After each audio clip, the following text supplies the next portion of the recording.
আমার হুসাইন শহীদ হয়ে গেছে কারবালার ময়দানে, আমি যাইতেছি। আমার হুসাইন ডাক দিছে নানাজি কইয়া, আমি রওজায় থাকতে পারি নাই রে। আমি হুসাইনের দেখার জন্য নবীজি রওজা থেকে উঠা গেছি।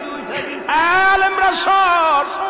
ইবনে আব্বাস বলে আমি স্বপ্নের মধ্যে দেখেছিলাম আমার রাসূল ডাক দে বলে, মক্কা মদিনার মানুষেরা রে আর ঘুমাস না, আর তোরা ঘরের মধ্যে থাকিস না। আমি নবীর রওজায় ঘুমাইতে পারি নাই, কান্না সহ্য করতে পারি নাই। ওদিন আমিও ফাতেমার নদীও না আমি সহ্য করতে পারি। আমার হুসাইন যখন ডাক দিয়েছিল না নাদিয়া মুহাম্মাদ